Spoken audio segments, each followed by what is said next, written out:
এগুলা হলো নৌকা বাইচের নৌকা, এগুলা উল্টা করে রাখছে। আসসালামু আলাইকুম, welcome to another new blog. আজকে একটা ঐতিহ্যবাহী ভিডিও নিয়ে আসছি, দেখেন আপনারা সবাই কত সুন্দর ভিডিওটা।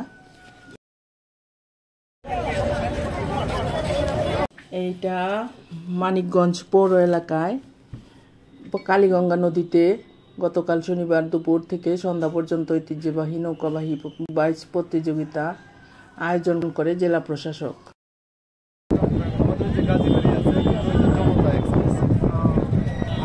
এবারের প্রতিযোগিতায় অংশ নেয় মোট 35টি নৌকা।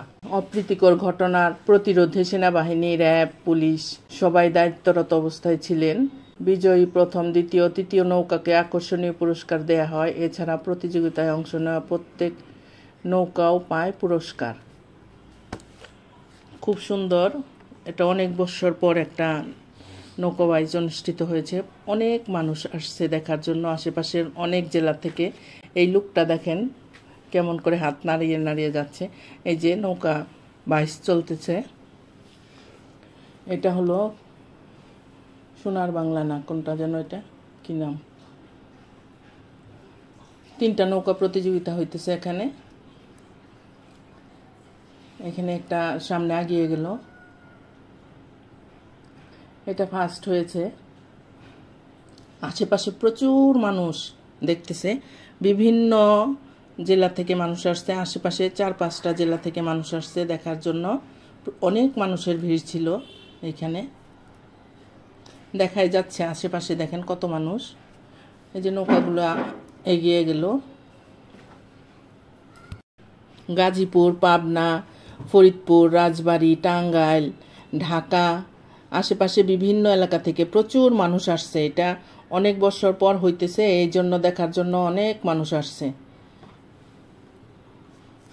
অনেক ভালো লাগলো দেখে নৌকা বাইচটা। সামনাসামনি দেখলে আরো ভালো লাগে, যে অনেক মানুষ এখান দিয়েও, অনেকেই নৌকা ভাড়া করে করে নদী দিয়ে ঘুরতেছিল, দেখতেছিল। একটা নৌকা আবার ডুবে গিয়েছিল, এই নৌকাটাই ডুবে গিয়েছিল।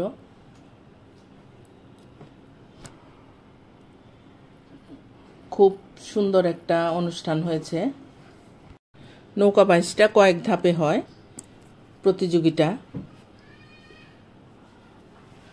3টা থেকে শুরু হয়েছিল, 6টা 6:30টার দিকে গিয়ে শেষ হয়।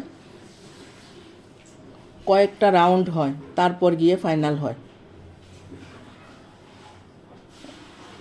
খুব সুন্দর একটা অনুষ্ঠানের আয়োজন।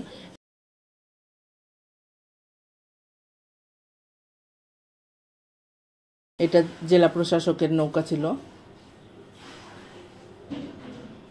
দেখতেছিল রাউন্ড দিয়ে। এখানে রোভার স্কাউটের বাচ্চারা ছিল। এই দেখেন এটা কেমন, কত সুন্দর, এটা একদম সব একরকম, একভাবে যাইতেছে,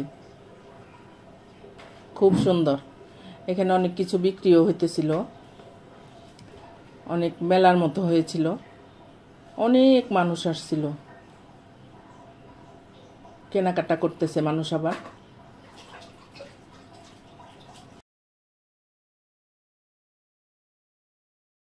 এখানে আমাদের কেনার মতো কিছু নেই, এখানে আমরা চলে যাইতেছি, দেখা শেষ।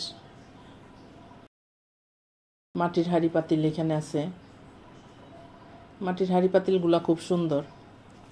প্লেট, তৈজসপত্র অনেক কিছুই আছে। সারাদিন আজকে আমরা বাসার বাহিরে দুপুরে খেয়ে গিয়েছিলাম,